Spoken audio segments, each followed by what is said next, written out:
Hi, this is Bob Sorrentino from ItalianGenealogy.blog, and I'm here today with Wendy Biasi, and she's researching her husband's family in Torito, but I know she's also researching hers. So, welcome, Wendy. Thanks for being on. Thanks for having me, Bob. We know this is Italian genealogy, but I know you've been researching your family. So let's start there. What have you been doing with your family first? Well, I started doing it about 15 years ago, but actually my brother-in-law has done a ton on my side of the family. So it was just kind of a little bit of checking and adding photos and things like that to it.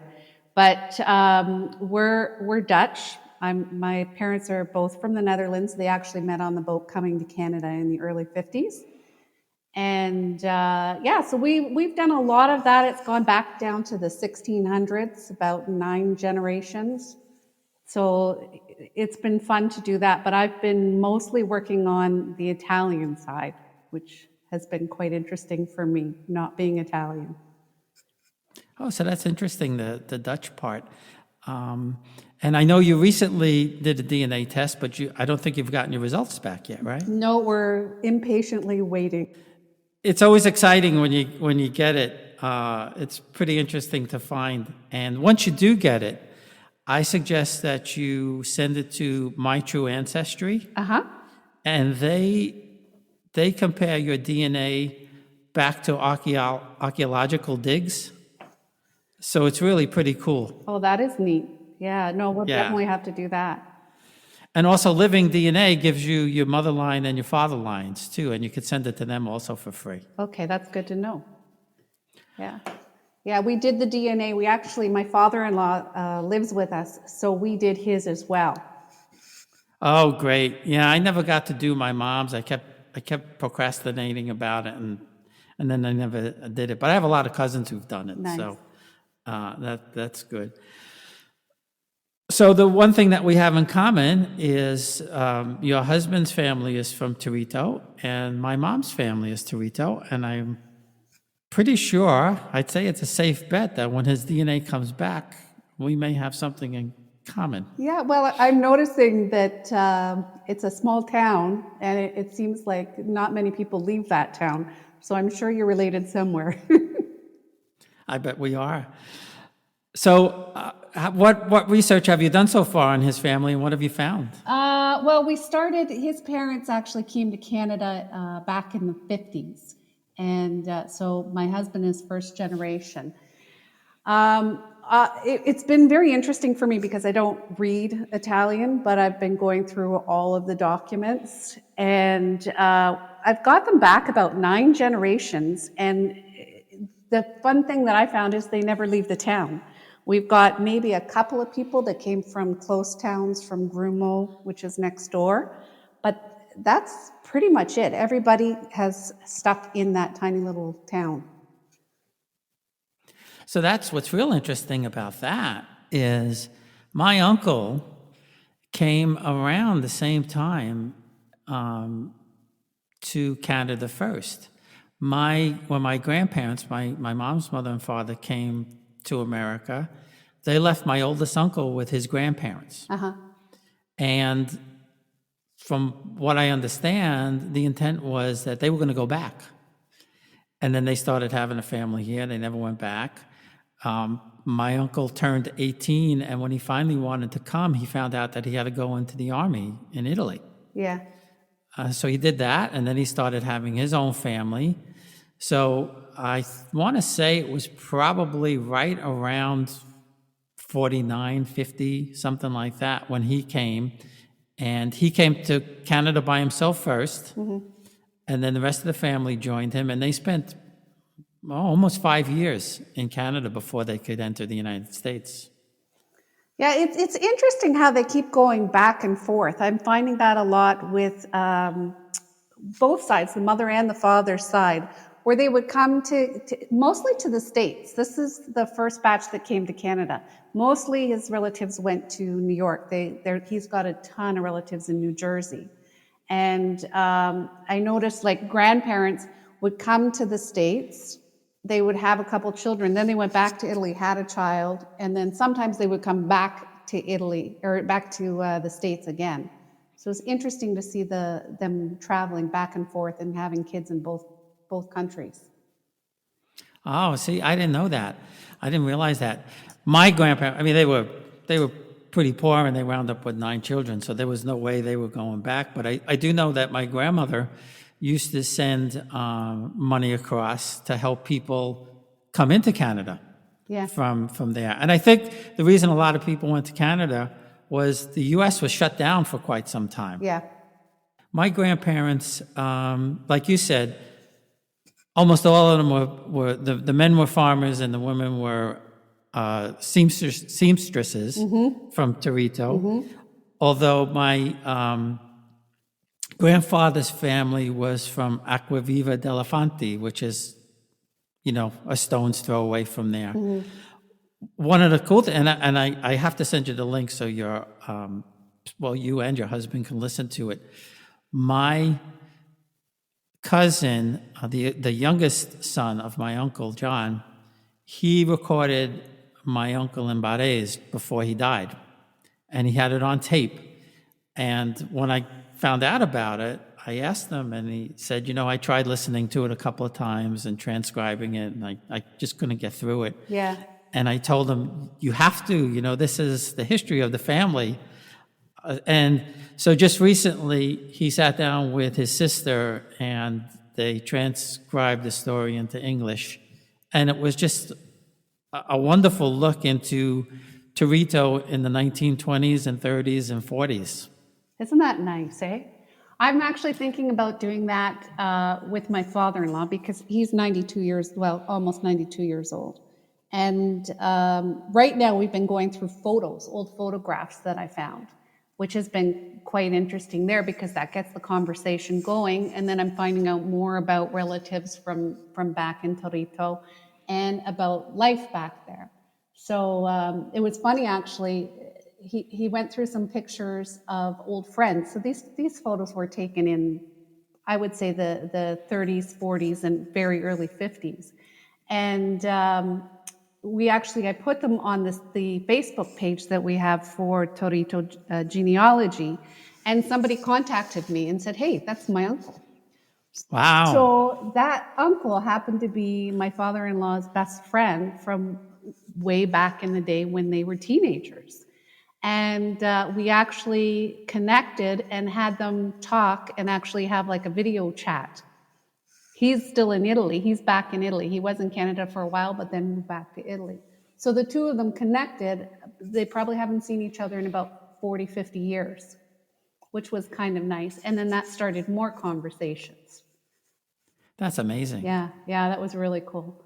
So now I'm looking at doing like sitting down and having the conversation with him and taping him and like going through all the stories of his life to see what else we can find. We'll be right back. Experience Italy like never before, traveling with a scheduled group or create your own bespoke tour with friends with PhilItaly.com. Pack your bags and follow Phil.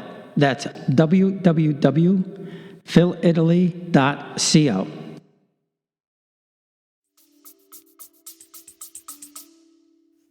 Yeah, you definitely should do that. Yeah. What did he do when he came into Canada? He was a painter. Yeah, he was a painter. Eventually, he started working for Simpson Sears, which is, Sears, right?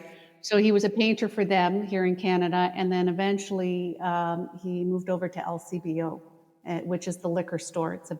It's run by the province, and he worked for them. But most of his life, he was a painter. Yeah, my uncle's story was that they were supposed to come with the whole family, and one of my cousins had a liver disease that they think she had from sheep, and it pretty much plagued her her whole life. And just as they were about to come, she was sick, so they couldn't come. And They had to cancel it, and then I guess a little while later, a quote unquote businessman came to Torito looking to hire people to work on a mushroom farm. And the town collected enough money, but you had to pay the businessman to come. And the town all chipped in and got enough for my uncle to come over. And then eventually my cousin came, my oldest cousin, who was 18, and she was miserable there because she was all alone in a boarding house filled with men. Yeah. Of course, my uncle was there, but still and all. And when my aunt and uncle went to visit, my uncle Nick, who was one of the funniest guys I've ever met, he told her, "You can't do this. You have to come with us." So they rigged up the back of the car so that she could hide underneath the back seat and drove her across the border into America. The things you did, right? Yeah. And what happened was she met her future husband, but she couldn't get married in America. So then they had to sneak her back across the border. Oh my goodness. And they got married in Canada, and then she had to wait a little bit, before she came Before she back. could come to the States. That's cool. Yeah, very, very funny. And they had to teach her how to say, "I'm from New York," because she had, she was Italian. She had an Italian accent. Yeah. So, but I have to send you a few links. You probably haven't seen them to show your father-in-law, because my dad used to work for the Daily News, and he used for a while he worked for the local television station back in the 40s and 50s. So he used to do newsreels, and so he filmed a lot of stuff. And we have my grandmother in Canada. We have my mom and dad there. Yeah. My uncle working on, being on the farm, and also they had staged a mock wedding with a scarecrow. Oh yeah. So he'd probably love to see that. Yeah, probably get a kick out of that. Because my mom. Let's see, she would have been 95, so roughly around the same age. Yeah. My uncle is the oldest uncle, so he would have been now like 114 or something like that. He was the oldest one, and my mother was the next to youngest. What's the most interesting thing that you found in Torito so far? With the family, I've got stumped. I'm stumped on his great grandfather, Pasquale Maggio. And apparently he was a foundling, which was not a term I was familiar with until I found him. But basically he was left on the doorstep of the midwife when he was about 5 months old. Oh, wow. Yeah. So, and that was back in, I think, 1816. So that's been interesting, trying to see if I can get past that. But I really don't even know where to go to from this point. Yeah, that's hard to find it. And I never knew a lot about that in Italy until I started doing some research on names. Mm-hmm. And I found out that Esposito is a name that they used to give to foundlings. That's the most popular name. These are the things that you find out. And how they get their names. Like his last name is Maggio because he was born in May. He was found. Sorry, he was found. He was found in, wow. So that's incredible. Yeah. And the other thing that I found out is that the churches would have like a little like turntable. Yeah, the wheel. The wheel, yeah. Yeah, it's kind of interesting. These are the things that I'm liking when I'm, you get stumped on something and then you start to do some research and then you find out like these cool things, like about the wheel, how you put the baby in the wheel, right? Yeah, Giovanni Martino was a foundling in Italy who came to America and was actually at Custer's last stand. Oh, that's cool. There were 7 Italians at Custer's Last Stand. And he was a foundling. And the other thing I found out is that people would leave, they would put a little medal or a little piece of yarn or something to identify the child. Mm-hmm. And at times, years later, they would go back and say, I'm the mother or I'm the father of the child that had, the yellow ribbon. Yeah. I was hoping that there would have been something like that in the record, but unfortunately there was nothing there to give us a little hint.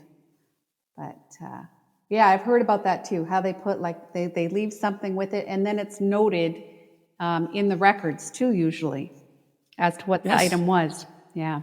Yes. Yeah. And some of the churches still have the wheels there. They still have that. They still have that door with the wheel. Isn't that cool? Yeah. We were actually supposed to be there today. Mm-hmm. We were supposed to leave last Wednesday and spend 10, 11 days in Italy researching mostly my father's family.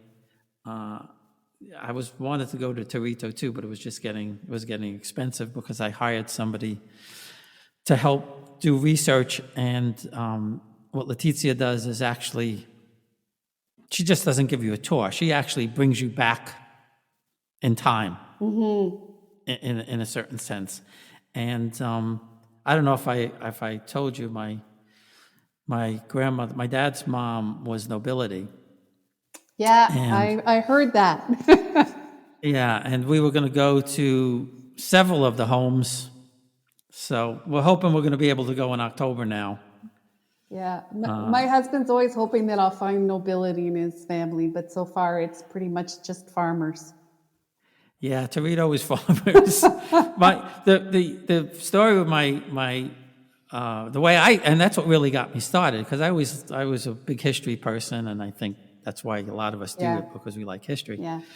And we had my grandfather, I call it his calling card, but it's his card with his name on it, and at the bottom it says, from the Dukes of Capriccata, in Italian, of course. And my mother used to say that he was a count or something like that. So I thought I was going to find him 1, 2, 3.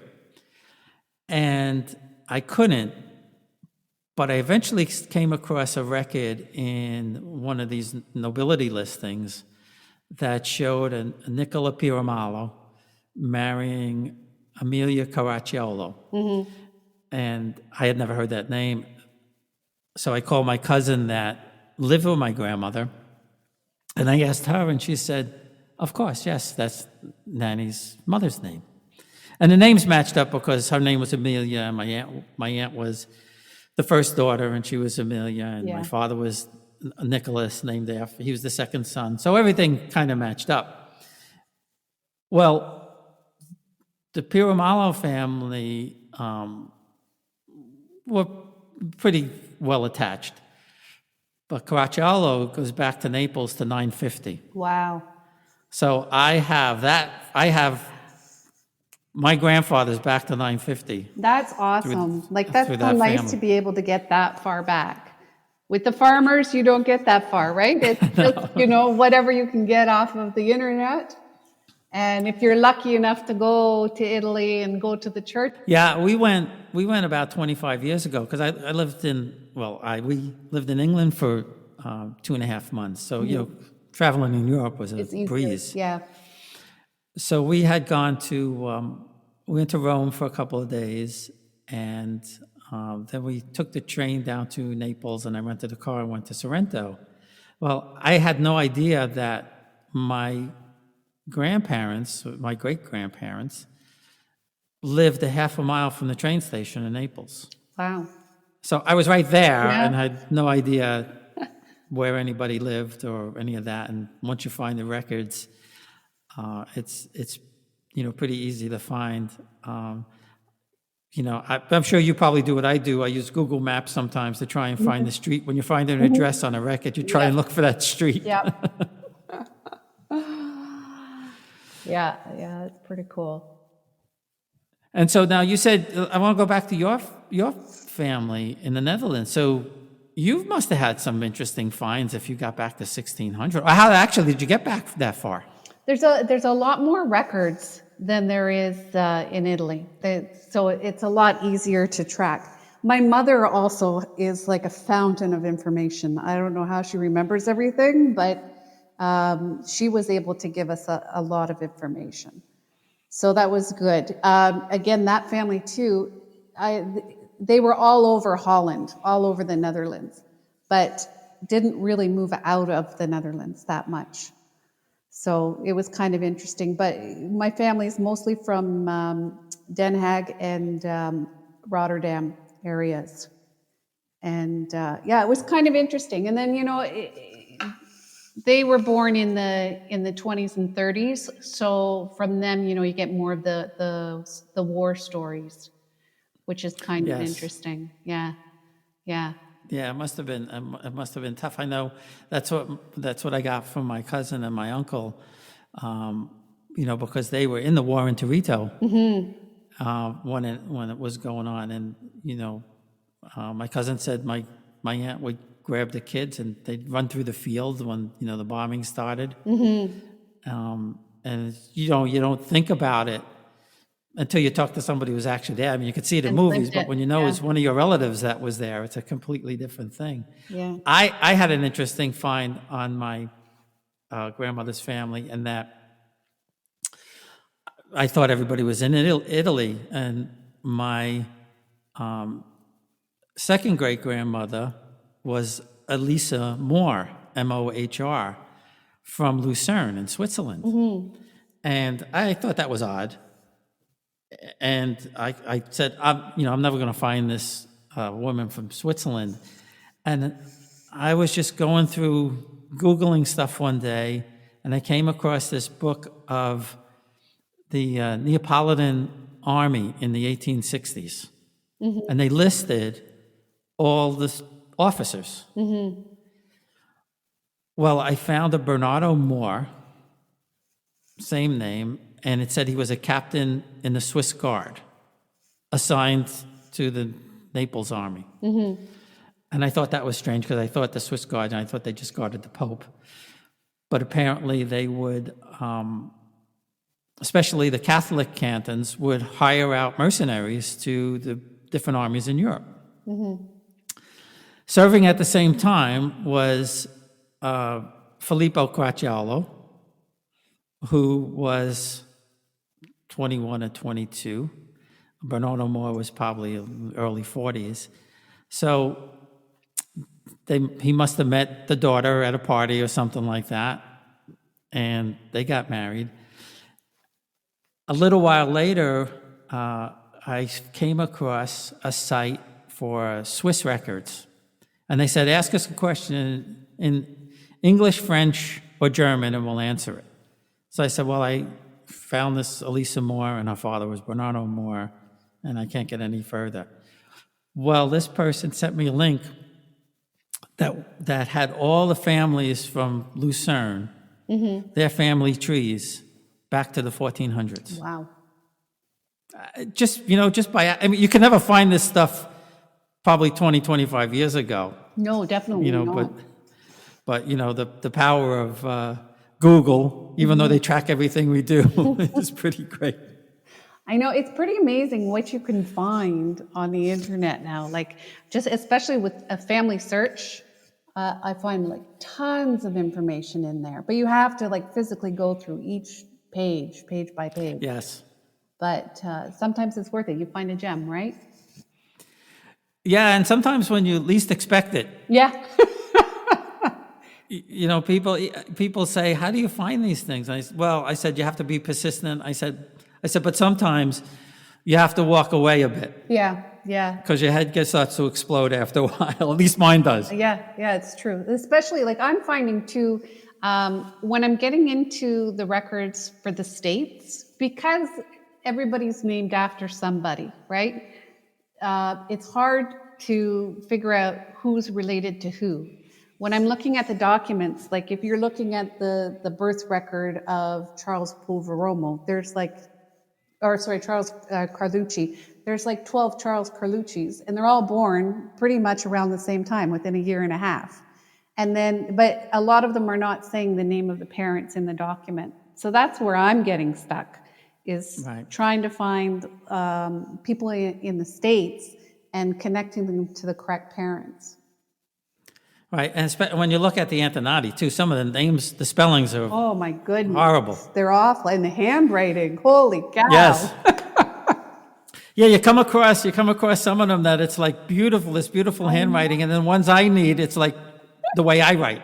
You know, I think that would be a prerequisite for the job, is you have to have good handwriting, but apparently not. No. Interesting you mentioned Carlucci, because I have some Carlucci way back. I've got some DNA matches with Carlucci, so. Oh, that's big in our family, in my husband's family, is the Carluccis. Yeah, I'm sure that we probably have some distant relatives in there someplace. But you have to ask my grandparents, and funny, they weren't related, but both my grandparents were Nicoletti. Mm-hmm.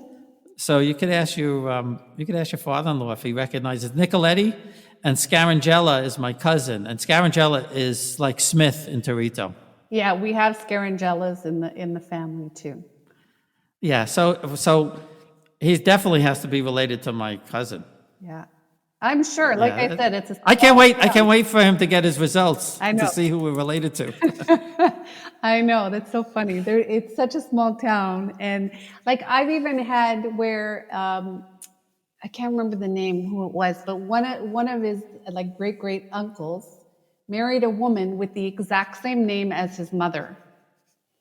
So then it got confusing on some of the documents, because her name, I can't remember, I think like if the last name was Carlucci, her name was Maria Carlucci, and then he married Maria Carlucci. Oh my goodness. Yeah. So that took me a little while to wrap my head around, because I'm thinking I made a mistake somewhere, but no, it's true.